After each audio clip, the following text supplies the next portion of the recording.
Reka mbasuhuze mwe mwahisemo kudukurikira ku Gisobanuro TV, njye ndi Niyonsaba Emmanuel cyangwa se Boniface, uko ushaka unyita uko. Ndabakunda cyane kandi ndabazirikana umunsi ku munsi, mpora nsenga mvuga ngo Imana ihe buri muntu wese icyatuma agira amahoro mu mutima we, kandi igituma ugira amahoro si amafaranga menshi, si ibintu watunga byinshi, ahubwo amahoro agenwa n'umunezero wawe w'ako kanya. Ushobora kuba wariye byonyine gusa bikaguha amahoro, ariko ushobora kuba waguze imodoka ukabura amahoro. Wowe urarika ibintu byinshi ugira ngo nibyo bitanga amahoro, ndakubwira ngo ntabwo ari byo, ahubwo saba Imana kugira ngo iguhe amahoro yo mu mutima, kuko Imana niyo yonyine yatanga, kandi ntabwo iyo igiye guha amahoro ireba ibintu runaka.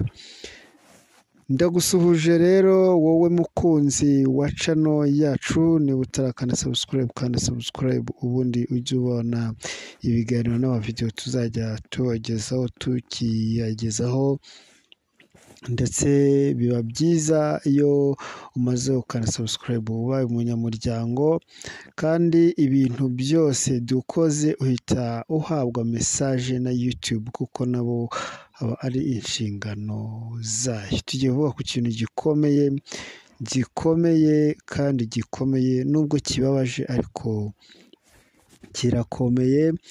Mama Pasteur cyangwa se Asiya amaze iminsi mu kibazo gikomeye, gusa ntabwo nzi niba yarakivuyemo. Umutima w'umuntu burya hari ubwo ujya wirengagiza, kandi ukirengagiza mu gihe biri ngombwa n'igihe bitari ngombwa, kubw'impamvu hari igihe ubabazwa n'ibintu ariko ugasanga si cyo cyakubabaje kinini kurusha ibyo wahuye nabyo.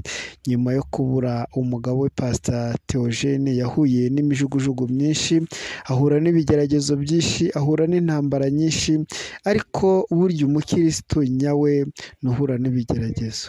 Nubwo ibigeragezo bidakundwa n'abantu, nyamara buriya ibigeragezo ni intwaro y'Imana. Iyo abantu bakwibasiye ku rwego ruri hariya rungana kuriya, ni igisobanuro cy'uko Imana muri kumwe, kandi Satani nawe atakwishimiye. Niyo mpamvu uhura n'ibikomeye n'ibigeragezo mu buryo ubwo ari bwo bwose nka buriya.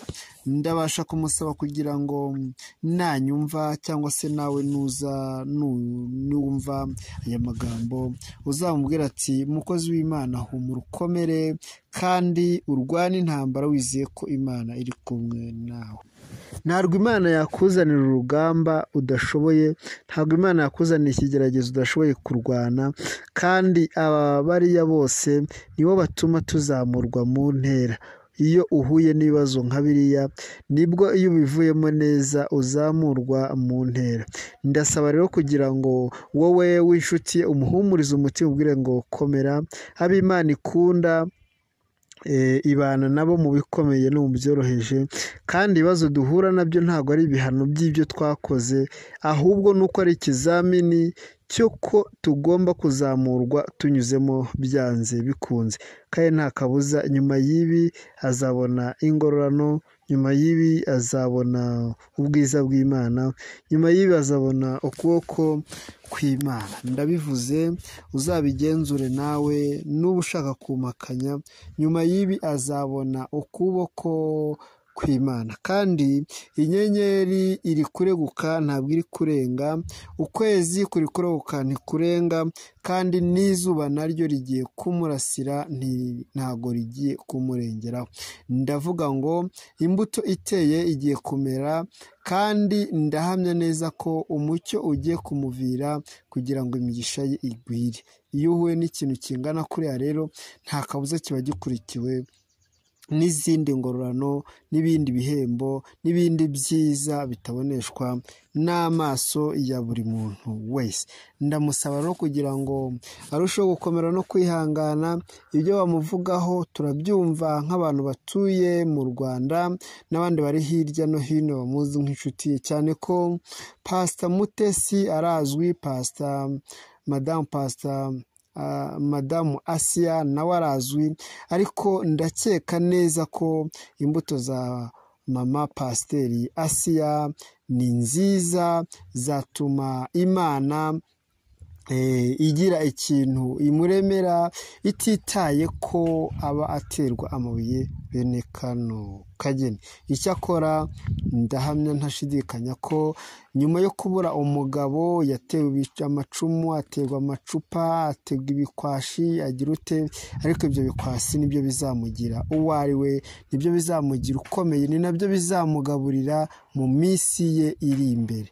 Ndasaba rero kugira ngo mumubwire ati natuze umutima, kandi mumubwire ngo aho urugamba rukomereye niho Imana iba igiye kureguka kugira ngo ikwereke uburyo nayo ari Imana. Imishinga izaguka kandi ijambo rye rizakura, urukundo narugumane, akunda Imana kurusha abantu kandi yizere bakeya mu nshuti ze kugira ngo azabashe kuramba.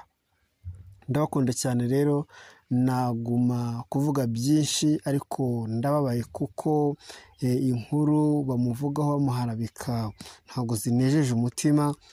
Ariko ku kindi gice cy'amarangamutima y'amasezerano n'Imana, uburyo tuvuganamo n'Imana nk'abakristo, nejejwe nuko yatsinze ikigeragezo kandi akaba yaragisohotsemo amenye umuhiga n'uwo babanaga uwo ari we nk'uko Imana yabishatse kubimwereka.